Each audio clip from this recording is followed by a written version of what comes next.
مفتی صاحب، پاکستان کی موجودہ صورتحال کے بارے میں درست اسلامی رد عمل کیا ہونا چاہیے؟ دیکھیں، دو انتہائیں ہیں یہاں پر ہمارے ہاں۔ ایک انتہا تو یہ ہے کہ ایسا رد عمل ہو کہ اسٹیٹ ہی خطرے میں پڑ جائے، اسٹیٹ کا وجود ہی خطرے میں پڑ جائے، مار دھاڑ توڑ پھوڑ اور یا اسلحہ اٹھا کے دھماکے کرنا۔ اس سے تو یہ تو وہ ری ایکشن ہے جس سے ملک کا بیڑا غرق ہو جائے گا اور ریاست کا وجود خطرے میں پڑ جائے گا۔ اور ایک یہ کہ کچھ کیا ہی نہ جائے، بس حکومت جو بھی کر رہی ہے اس کی ہاں میں ہاں ملاتے چلے جائیں، غلط کاموں میں بھی حکومت کی تائید کرتے چلے جائیں، یہ بھی غلط ہے۔ تو بیلنس بات یہی ہے کہ اس پہ اپنا ری ایکشن بھی ریکارڈ کروانا چاہیے، جو صحیح ہو رہا ہے اس کو صحیح کہا جائے، جو غلط ہو رہا ہے اس کو غلط کہا جائے۔ اور جو عوام کا ایک قانونی اور آئینی حق ہے احتجاج، جو پوری دنیا میں ایک آئینی اور قانونی حق مانا جاتا ہے، اس احتجاج کو فوکس کیا جائے، پرامن طریقے سے احتجاج کیا جائے۔ اس کے بڑے یعنی یہ بالکل ایسا نہیں ہے کہ اس کا کوئی فائدہ نہیں ہوتا، تو ایسا پرامن احتجاج اگر کیا جائے تو پوری دنیا میں آپ کہیں بھی ٹریولنگ کریں، پوری دنیا میں آپ کو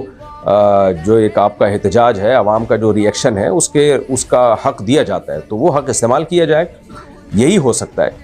دیکھیں، من رأى منکم منکرا فلیغیرہ بیدہ فإن لم یستطع فبلسانہ فإن لم یستطع فبقلبہ۔ نبی صلی اللہ علیہ وسلم نے فرمایا، جب کوئی برائی دیکھو تو زبان سے، ہاتھ سے تبدیل کرو، اگر ہاتھ سے تبدیل کرنے کی طاقت نہیں ہے تو زبان سے بھی طاقت نہیں ہے تو پھر دل میں نیت رکھو۔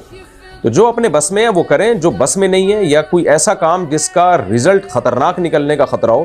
جس سے اسلام دشمن یا ملک دشمن قوتیں فائدہ اٹھا رہی ہوں، اس سے بہرحال ایوائڈ کیا جائے اور اجتناب کیا جائے۔ اور یہ ری ایکشن جو میں نے کہا کہ کیا جائے، یہ بھی اس میں بھی شرط یہ ہے کہ آپ پہلے تحقیق کریں کہ جو خبر آپ تک پہنچی ہے وہ درست بھی ہے یا نہیں ہے۔ جب بھی ملکی حالات خراب ہوتے ہیں نا، تو غیر ملکی میڈیا اور غیر ملکی جو اسلام دشمن یا ملک دشمن قوتیں، بڑی بڑی طاقتیں، وہ ایکٹیو ہو جاتی ہیں۔ پھر وہ بہت سارے صحافیوں کو، یوٹیوبرز کو یوز کرتی ہیں کہ منفی پروپیگنڈا کرو،